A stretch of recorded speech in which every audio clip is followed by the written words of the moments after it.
Hello everyone, welcome on in for the final time this week to Betting Weekly Game Bet Match, the number one tennis betting podcast and YouTube show brought to you in association with Bet Rivers. I'm Nigel Seeley. Welcome along. If you're new, please hit the subscribe button. Please hit the like and give us a comment on what you thought of the bets we're giving and what your thoughts of the bets for today in Acapulco. And that is where we're going to start. And to give you all the best bets is our senior ATP Tour handicapper. It is Sean Calvert. Good afternoon, Sean.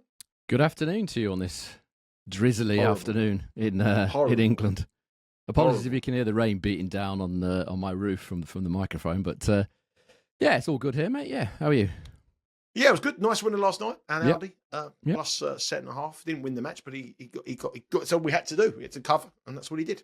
I feel now like I should have had him to win the first set because it obviously would have been a bigger price. I always think that when you've had a winner, you always think one or two things, don't you? One, I should have put more on.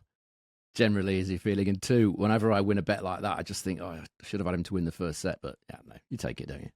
I had a bad day yesterday on the football. Like, awful. I was very heavily involved in Wolves. Wolves got beat. I had a really, really bad day. I'm never going to complain about Wolves losing as a West Brom fan. As a fan, so I went to watch my local football club, and I came back last night, and I thought, well, I can have a little bet, and I thought, well, I just try to sort of win a bit back that I lost, and I backed Bellucci in play against Davidovich Fokina. 4 match points. He was 6-2 up in the second set tie break. Right. Blew the lot. That summed up my week. And that's, of all people to do it, the irony of it being Davidovich Fokina, who has lost tie breaks many times from 6-1, 6-2, 6-3 up. He's done it a ton of times. The irony of it being him turning one of them around, which probably for the first time in his career, I'm sure that probably wasn't lost on you, but we'll talk about that more in a bit. Absolutely devastated. Really, really bad. Anyway, today is another day. Tonight is another night, and we have some matches this evening. I'm going to start off with a couple of matches over in Acapulco, where I keep telling you, don't go loco in Acapulco. But first match we've got is Holger Rune, who actually played quite well. I know he's had a tough time of it at the moment, but he played really well in his first round match with a win over, who did he beat? He beat Calvert, yeah. Yeah. And he's up against an opponent in Brandon Nakashima, who has got a 3-0 head-to-head winning record against Rune. Last time they met was in US Open in this year, where he absolutely blitzed him 6-2, 6-1, 6-4. But that has been overlooked by the Bet Rivers traders, and they make Rune a favourite here, minus 148 for the Dane, plus 118 Nakashima. The spread is 1.5, and the total here is 23.5. We've opposed Rune ever since I met him in a hotel in Rotterdam. Nothing to do with that. It's pure coincidence. Forms has hit the buffers since then. Yeah. But this is a tough ask against someone who's not only beaten him, but blitzed him. Yeah, I mean, most people would think, looking at this, that I'm going to go for the underdog, but I'm not actually. I'm going to. Wow. Yeah, I'm not going for the underdog here. You know, the head-to-head backers, if you're just looking at it just casually and looking at the head-to-head, you would think, wow, he's smoked him the last few times. But yeah, and yes, he has. But I think there are mitigating factors. Sometimes you've got to look quite deeply into these head-to-heads. Sometimes they're not as valuable as you think. I think this is one such case because Rune was injured in the US Open meeting that they had that you just mentioned, knee issue, which he said he couldn't serve, he couldn't really move from side to side. I know he makes a lot of excuses and stuff, he certainly does, but clearly wasn't fit in that one, hence the scoreline, which was very one-sided. Before that, when they met in Shanghai, Rune was in a dreadful form when that match took place. He was on a run of one win in 9 matches from Wimbledon to Stockholm at the time, which is like the summer, July until kind of October.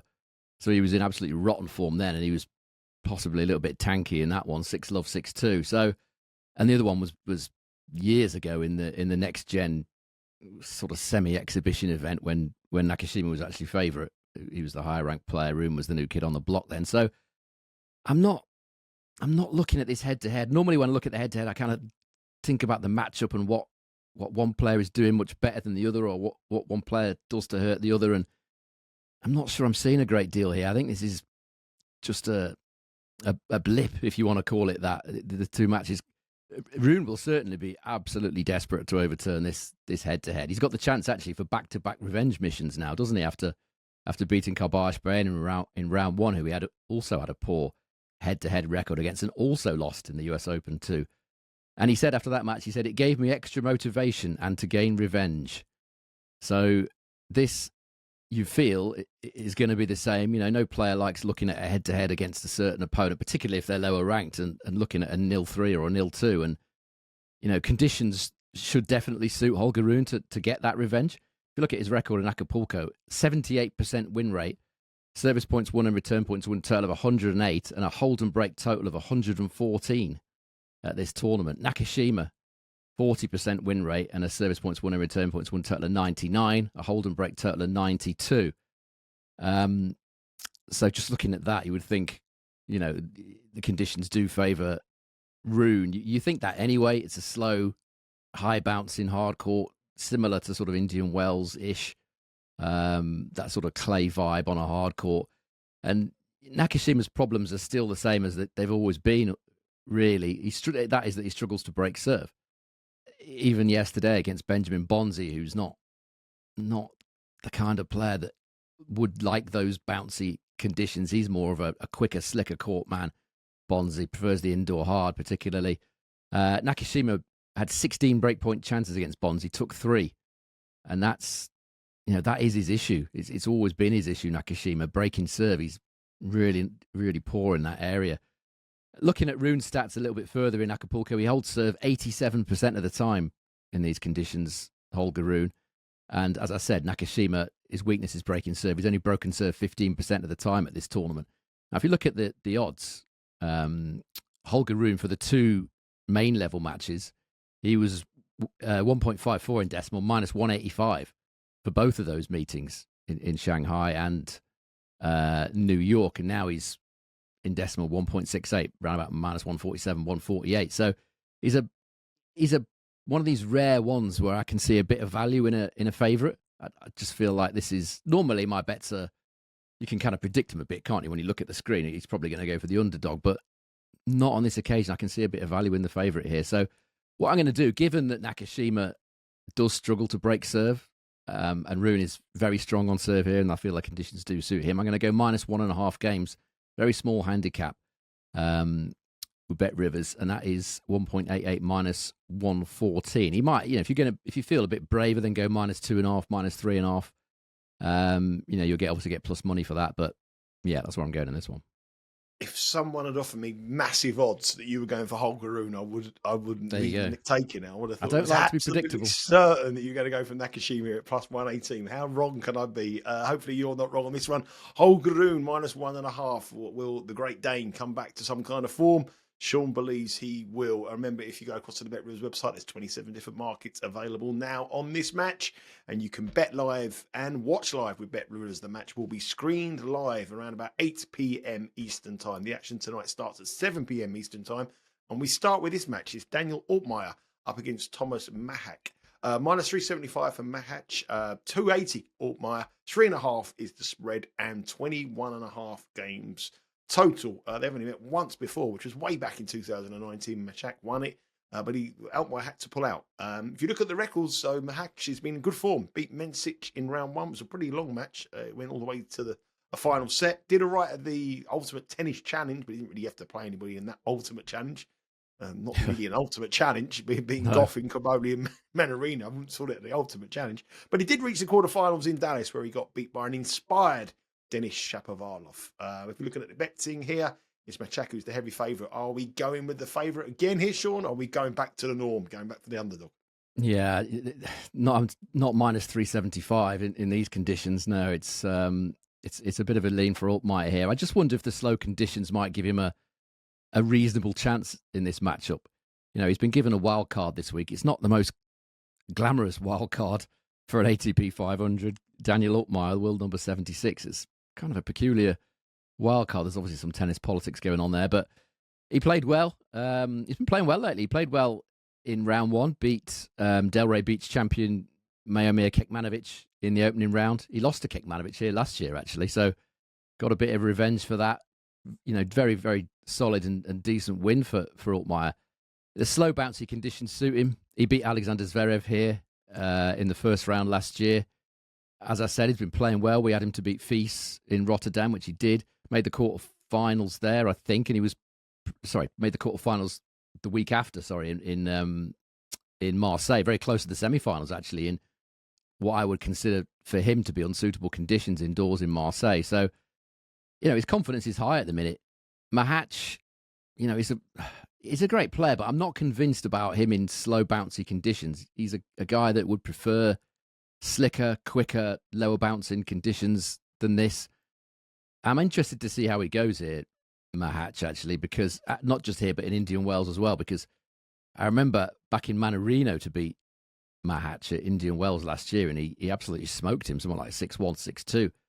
So I'm not sure these conditions are ideal, by any means for the Czech player. So, well, it'd be interesting to see how he overcomes it. I mean, he did beat Menchik, as you said, in round one, which was a good win for him in these conditions, but Menchik was struggling really badly late on in that match with a wrist injury, and he lost the last sort of 4 or 5 games at the end there. So, I wouldn't say a fortunate win, but certainly aided a little bit by the condition of his opponent. So I think if you're having a bet in this one, I think it's perhaps worth a little bit of pizza money on Altmaier plus 280. I feel like he'll be much happier in the conditions, better suited to the conditions. Machac, jury's out for me about him in these sort of conditions. So, Altmaier plus 280 currently with Bet Rivers. Head across to the app, head across to the website and take that 280. It opens proceedings tonight in Acapulco, 7 p.m. Eastern Time. First match on, Altmaier against Machac.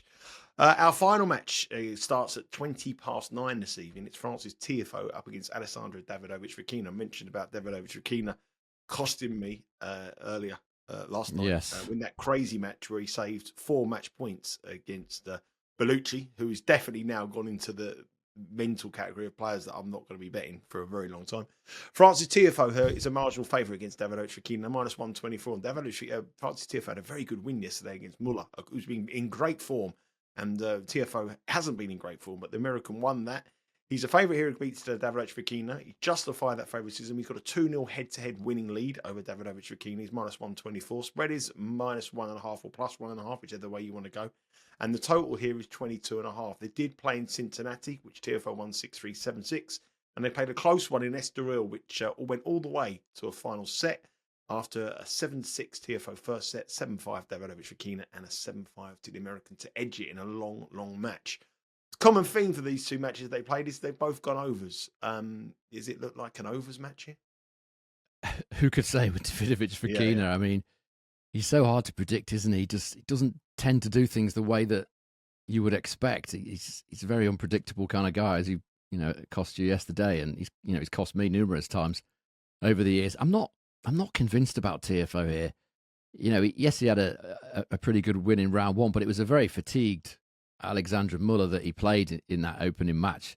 He'd just come from the final in Rio in very short space of time. Got to change surfaces, very different conditions. Obviously, clay there to the outdoor hard here. I can't imagine he had that much time to prepare. So I'm not sold on that win for Tiafoe. I think he's got to back it up here with a good win over Davidovich Fokina for me to think that he's into this tournament. As I said the other day, he hasn't won back-to-back matches on the tour since last year's US Open. And he hasn't beaten anybody in the top 50 at main level since that US Open. So his form has been in a slump, which it does tend to do after the US Open. It seems like he raises himself, gets himself so pumped up for the US Open that after that, he fades away a bit. He's only once won back-to-back matches at this tournament in Acapulco, and again, that's a little bit misleading because one of them was when he played Feliciano Lopez, who was ranked 1,035 at the time. He was, pretty much retired. The other thing that's interesting in this match, there's quite a few interesting things actually. Despite being ranked number 10 in the world, Tiafoe, his ELO ranking, which is the ranking that I've mentioned before, which is a system whereby it calculates your ranking based on the opponents that you play. His ranking there is as low as 43, Tiafoe. Davidovich Fokina is actually higher ranked at 37, despite being 48th in the official rankings. The ELO rankings have him, a reasonable bit higher to take into account the opponents that he's played. As you said, Davidovich managed to come up with another great escape in round one. He's becoming the escapologist of the tour now, isn't he? A couple of times at the Australian Open, Now against Bellucci, 4 match points down. It's usually him that's blowing the 6-2 lead, not the other way around. Mm-hmm. When they played before that match you mentioned in Estoril, I watched that. I remember that match pretty clearly. He blew a big lead in that one as well, Davidovich Fokina. He was 4-1 up in the deciding set of that match and lost 6 of the next 7 games to lose it. I think it was 7-5 in the third. Did it again in the Delray Beach final, which I'm sure people will have watched, a couple of weeks ago. 5-2 up in the final set of the final against Kecmanovic, and then lost the next 5 games on the match in a fairly predictable collapse. But now he's doing it the other way as well. He's coming back from those positions. Now he's been playing well this season. That's for sure. The slower conditions I feel will definitely suit him. First serve not quite as much of a weapon here in Acapulco that it is in other places. As I said, still not sold on Tiafoe's motivation this week with Indian Wells in a week's time. So I think if you're betting on this match, and it's probably one to watch from behind the sofa because it's Davidovich, but I'd be inclined to take the underdog here, Davidovich. I think he's got a decent chance at even money plus 100 with Bet Rivers. Yeah, it's a very, very close match to call. Sean is just edging for the Spaniard Davidovich Fokina at even money. Total, I think, is quite interesting there, over 22.5 at minus 125, because when the winning line approaches, I wouldn't trust any of the players the way they're playing to get over it. Let's move on to our final match, and it's at a different venue. It's over in Santiago in Chile, where the conditions are very different, very hot, very humid, and obviously it's a clay court. So is it a slow clay court? Is it what are we seeing so far, Sean, from the first couple of days? We didn't see much yesterday because there was a power outage. It was an absolute farce yesterday. I was trying to watch the match between Mute and Damir Zuma, which, if you're the umpire sitting in the umpire's room and someone brings in a list of the matches and your name's on Zuma against Mute, you'd probably think, oh, really? And it went as you would expect. Both of them going completely crazy at certain times. There was a power outage in Chile, so they weren't allowed to play at certain times because they were kind of saving the electricity, if you like. Well, I don't know what was going on. The automatic line system wasn't working because of obviously the power outage. There was all that going on. Mute couldn't get his rackets restrung because they had no power. So that sent him over the edge as well, because he obviously wanted to change the tension on his rackets. Couldn't do it because they didn't have any electricity. I think he ended up getting a point penalty in the end, Mute, because he went nuts. That was after Zuma also went a bit crazy earlier on in the match. So I didn't see a lot of it because there wasn't much power. But it's played at 1,000 meters of altitude. It's hot. It's quick. It's bouncy. Quicker than the usual sea level, clay court tournament. So yeah, those are the conditions. I didn't see that much of it because of the lack of power, but that's the conditions. Tomorrow, by the way, the weather's going to be where have I put it? 30 degrees and sort of quite breezy, and I'm hoping they've got power today. Let's hope they've got the power, exactly. But we're going to get a right sluggy match here. 2 slugsters. Have you ever heard of slugsters? Sluggish, slugsters. Anyway, it could be 2 word, slugsters. Yeah. We're going to call them slugsters. Yeah, going head to head, 2 clay court specialists in Carabelli Camillo against Monteiro. This is a pick and match with Bet Rivers. If you look at the odds there, they can't separate them. They both make them slight favourite for Cabello. It was a pick and match originally. Minus 125 now for Carabello. He's probably getting a better form than Monteiro, but Monteiro is the more proven player, I suppose, more experience. He's even money. Spread is 1.5, and total, no surprise to see the total here at 23.5. Monteiro, I bet yesterday over in the Serendulo match. It was over. And that was the 5th match in succession where Monteiro's matches have gone over by a long way as well. I mean, the Australian Open against Nishikori was a 5-set epic. So when Monteiro goes to the court, it's going to be quite a long game. And these 2 players have played 3 times before, and every single one of them has been pretty long. The most recent one was in the Challenger in Santa Cruz, which was 6-4-7-5 with 22 games, which is the lowest of all 3. Then the others produced 27 games and 29 games. So I certainly went to overs in this one. I was hoping for 22.5, but the line is set at 23.5. But it is the favourite at even money. I don't know if that's the same way of thinking of you, but I think this is a slugfest. Slightly different in the sense that I think Ugo Carabelli's at the end of his energy here, or he's very, very likely to be. In which case, plus 100 is a a pretty decent price on Thiago Monteiro for a couple of reasons. One, the fatigue for Ugo Carabelli, and secondly, Monteiro does enjoy playing his tennis on clay at altitude. If you look at what Ugo Carabelli's done recently, he's put in an incredible shift, really. He played 3 hours yesterday in beating Nicholas Jarry. Not that I could see much of it because of the power, but the fact is he's played 19 sets now in very, very hot and humid conditions in 10 days, which is a lot of work. Most of his matches have gone really long. A few final set tie breaks. He's really put a shift in. And in the same time frame, Monteiro's played, even though he's played longish matches, he's only played 9 sets in the same time frame. So he should have quite a bit more in his legs than Ugo Carabelli. Ugo Carabelli is one of those players. He'll probably learn as he gets more experience not to do it, but he keeps telling us when he's tired. He keeps talking about taking naps before the matches and not having much energy and feeling. He said it numerous times in the last few days. I would certainly fancy Monteiro. He's a real bull of a man. He's a big guy, he's a strong guy. I would certainly fancy him to have more energy. I was courtside actually in Madrid last year when Monteiro beat Tsitsipas. I think he beat him in straight sets, if I remember rightly. Also on clay at altitude. He's talked numerous times about enjoying these conditions, altitude, clay, Monteiro. It's where he plays his best tennis. As you said, he's been the overs king, hasn't he? All 4 of his matches on the Golden Swing so far have ended in a final set tiebreak. And I just feel like if this goes long again, which it might, I just feel Monteiro could easily have the legs on Ugo Carabelli here in what, as you said, is going to be probably quite a physical match. I just feel that advantage that Monteiro's got with the relatively fewer sets in his legs than Ugo Carabelli. I think that's quite a big advantage at this stage. So plus 100, Thiago Monteiro for me here. Yeah. Yeah, like that. I like 2 sets to 1. Monteiro to win over on the total games. I think this is going to be a real battle. And when it comes down to final sets, our man Monteiro should have an advantage over the youngster Carabelli.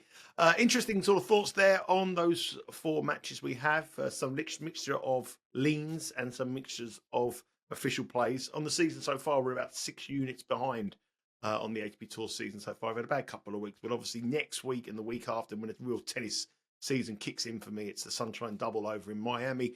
And starting off with Indian Wells, will we be back next week to probably Tuesday, I believe, or maybe Monday, to look at probably Tuesday, but we'll see. Tuesday, yeah, to look at the outright prices because the tournament starts on Wednesday, so we've got a weekend off now, and Sean is travelling over to Indian Wells on Sunday, so he'll be there Monday, be doing the show live from Indian Wells. And before I go, Sean, just give us a recap of your official bets for today. Remember that Santiago match is tomorrow. It's 7:00 Eastern time, so you have plenty of time to go across. No need to rush. But the line at even money might not last for Monteiro. So might be a good advice to go over and place it now to make sure you've got the price. Yeah, I can see this coming down, this price. I can't be the only one that's probably come to this conclusion. So, the official play, 1 in Santiago, which is this one, Thiago Monteiro, to beat Ugo Carabelli at plus 100.